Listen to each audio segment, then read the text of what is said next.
So this is the state of how things are. And I know I must do something about it ASAP.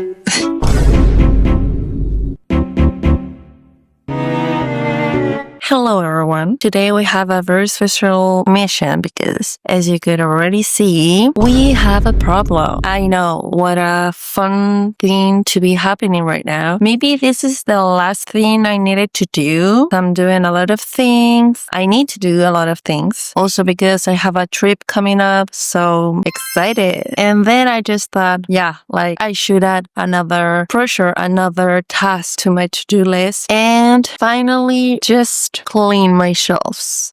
This specific shelf in my living room. So that's what we're doing today. It's so fun to do a bookshelf tour, tidying everything up. And if you didn't know, I'm a Virgo, so I kind of flourish in these kinds of scenarios. So what else can I say? I think we shall start because I have a long way to go. Just to make clear how long this idea has been on my mind, I filmed the part of my room, like reorganizing the shelves in my room, back in January. Yeah, so this has a long time coming, and as it should. So we will be intertwining between the shots here and also the ones that I filmed 4 months ago. That's crazy. I also shall present you my vacuum cleaner that I bought specifically for cleaning up my bookshelves. And truth be told, I really love it. It's so satisfying watching how the dust goes away every time that I do this. So yeah, let's go before I lose my sanity over this and everything else that is going on.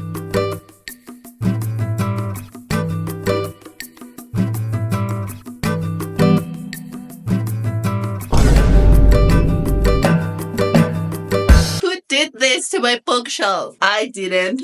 What the fuck? Unacceptable.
We are in summer here. It's hell on earth, honestly. I do not wish it, not even upon my worst enemy. Behind me is my bookshelf in my room. We're in my room right now. Now I want to clean it. I seriously haven't done a deep cleanse. Like, it's embarrassing even to think about it. Like in 2 years, maybe. Yeah. So I really need to move up the energy a little bit. And also I'm going to do some changes maybe. And I will tell you more about it at the end. Let's go.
to give you an idea of how crazy I am. Well, apart from sweating like there was no tomorrow, it was my matcha time, the hour that I usually have my iced matcha latte. So I'm going to make the honors. This is what happiness feels like. However, I had to embark on a journey to have my matcha latte. I get to my kitchen and I realized that there was no milk. I don't know why I didn't remember that yesterday I ran out of milk, of my soy milk. Since I had to have my matcha latte, I went to the store in front of my building and well, I bought not one, not two, 3 boxes of milk.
Everyone, as you could see, yesterday it got way too late, so I couldn't do a proper bookshelf tour. Basically, I kept the same order that I previously had. However, now I did some kind of reorganizations within the category, so yeah, I'm excited to show it to you right now. I think that we shall go. A new sleigh, a new day.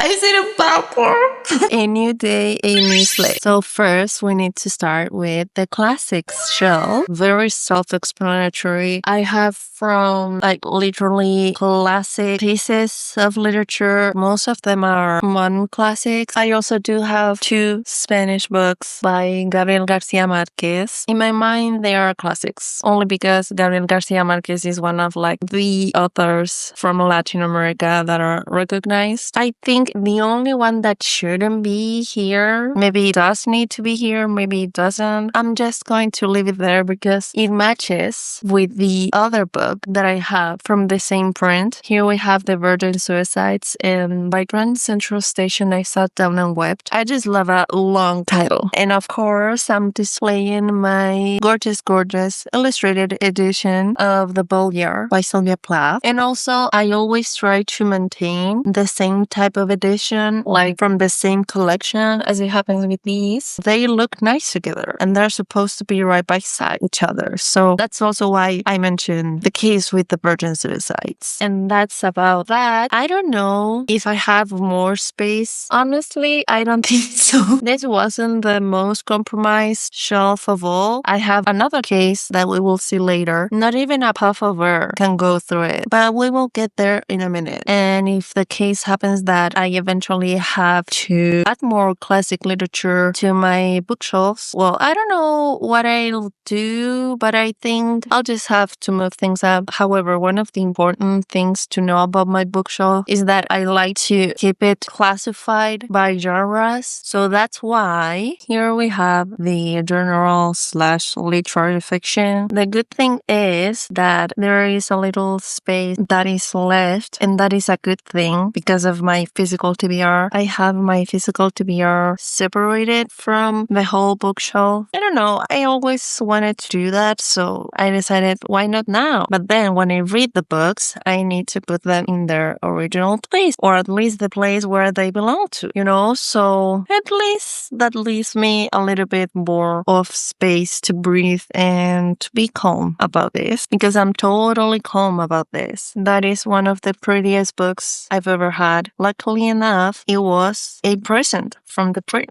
I just feel so lucky to be in such a position, you know? Like, it's amazing. What do you mean? I had a book for free and a beautiful book of that. Here are the titles, and here is my special section for dark academia. As you will see in my room, I also have a spot for dark academia. More specifically, dark academia fantasy. I mean, the Night Circus and the Starless Sea could also be categorized as fantasy. However, again, as you'll see yourself, there's no space left in the bookshelves in my room. They can pass like non-fantasy, I guess. And also there's Babel. I know. But this is like a special edition of Babel. It has blue edges. Yeah, there. You know what? Just realized that fantasy is also kind of fantasy. At least magic realism, as both Erin Morgenstern's books are. So, ciao. Okay, moving on. Ciao. Anyway, so. And now this is the shelf that I have most problems with because it is a lot and I will decode a lot here. First, we have nonfiction all the way until here. Well, poetry is also kind of considered nonfiction. I don't know why I have that idea. Maybe I'm wrong. But yeah, like nonfiction is all the way up to here. And then we start with poetry. I don't have a lot of poetry books. I'm guilty. I don't know if I'll change that over the course of the years. I really hope to. And it's not that I don't like reading poetry, because I really enjoy most of the time reading poetry. And maybe that is because at college they taught me how to read poetry. When people say that they don't like poetry or they are not that comfortable reading poetry, I know it is because nobody teaches you how to read poetry properly. You know, like that's not a you problem. So yeah, but the poetry collections that I have, they are treasures to me. Then from here to here, this tiny book, we have all about Latin American literature. That is also one of my favorite genres. Here we could say this is the part for non-traditional literature, if you will. I mean, I love the concept of war literatures, but also it causes me a lot of emotional turmoil. And I think it's also a privilege to be able to read in more languages than just one, because translations, like, I'm very grateful for them and appreciate the task that translators take to make it possible. However, if I can read the book in its original language, I will do it. I've recently thought about this, and I believe I reached that habit. I could say that I feel more comfortable reading in English. I'm already like very, very aware and used to the expressions, words they use in English language books. That is what I mostly read. However, that doesn't mean that I will read an English translation from a book that it was originally written in Spanish. No.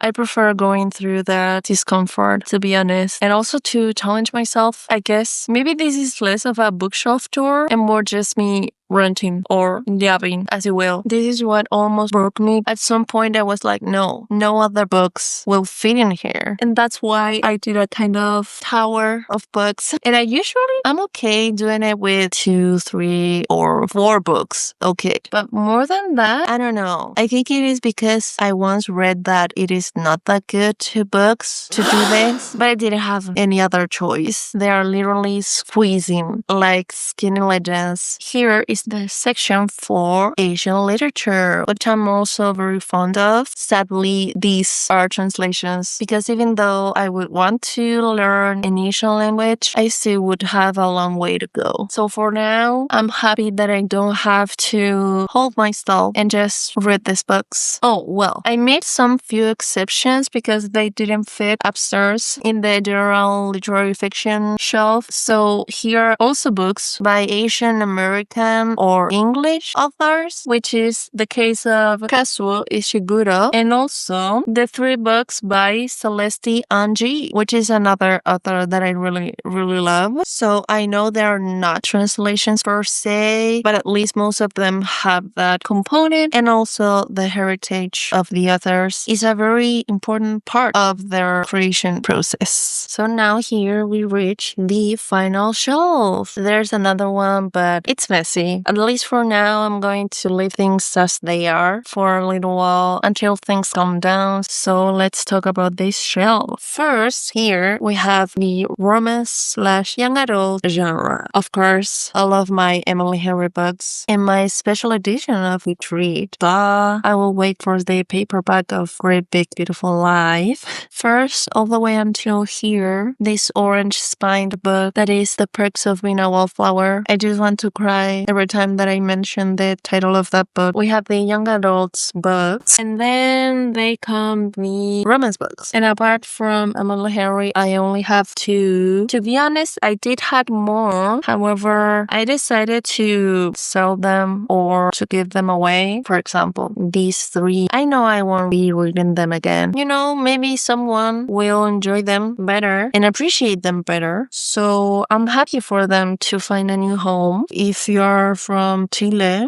and if you're interested, hit my DMs. Then I have a cutesy little pumpkin-y candle that one of my friends got me. Love you, Vale. Here is the other important thing that I wanted to cover in this video, because this is not the entirety, but most of my physical TBR. I do have a lot of unread classic books, but they look better upstairs in their designated shelf. And then we have a lot of literary fiction-ish books that will belong to the second shelf. I think it'll be easier to organize my readings with this system. It's like I have a graphic demonstration of what I need to reach by the end of this year. Did I tell you that one of my reading goals is to read the entirety of my physical TBR? And to be honest, I'm thinking I was kind of fearless when I decided that. It's not that I can't. I don't know if I want to read 2 900-page books in the span of 1 year. I need to debrief after every book. We'll see. At least I know that I don't have a lot of unread physical books. Here are 18, and I do have how many? And I do have another like 8 books upstairs. I keep saying upstairs as if this was a building. But yeah, I mean, I'm not complaining. I hate having a large physical TBR. I get so anxious about it. Like I want to read them all in just one sitting. Now, let's go with my room. Okay, so I'm finally done. I'm going to do like a quick explanation of how I organize my books over here. And I also struggle a lot, if you could see, because I have like these shelves that kind of are like puzzle pieces. They need to match. Therefore, I need to like attach them to these things.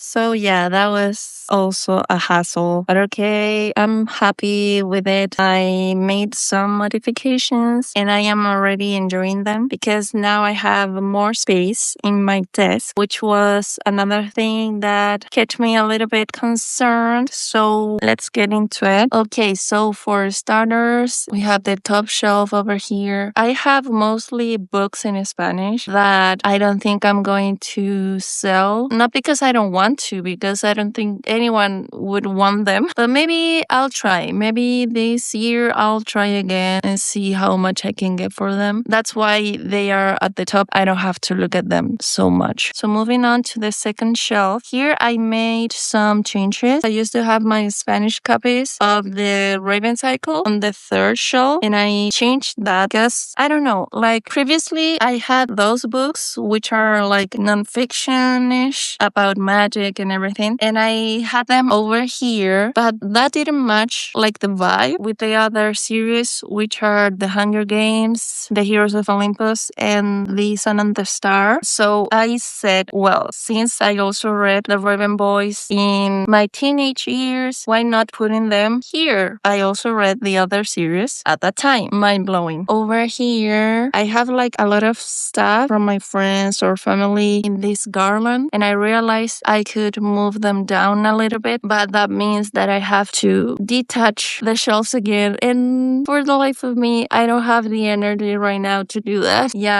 that was kind of dumb from my part, but what is done, and cannot be undone. Moving on to here, I don't know if you can see. Well, there mostly I have mystery series. This shelf didn't change at all. Like maybe I changed the location of some books. For example, the Truly Devious trilogy was over here, like where the cousins is, more to the left than to the right where they are right now, because the other two mysteries that I have are standalone. So I think this is better. And also there's my book nook my friends gave me for my 23rd birthday. I lent one of the A Good Girl's Guide to Murder series books to a friend. So there's only the dust jacket, but eventually it will come back. Okay, so over here, this is one of my favorite shelves. It has like a little bit of everything. Basically, it's like whimsical, magical, cozy fantasy shelf. As I said, I have those nonfiction books regarding the practice of magic. I have some crystals over there, and that illustration, I made it myself. Of course, I have to have another cinnamon roll because my shelf is full of cinnamon rolls. Here I have the two series that are fantasy. I don't know if I could say cozy fantasy. The Letters of Enchantment definitely wasn't a cozy fantasy series. And over here I have some standalones. There are also two books from a series, but I'm not going to buy the other books. So let's treat them just as standalones. I also have like my favorite graphic novel, Sean's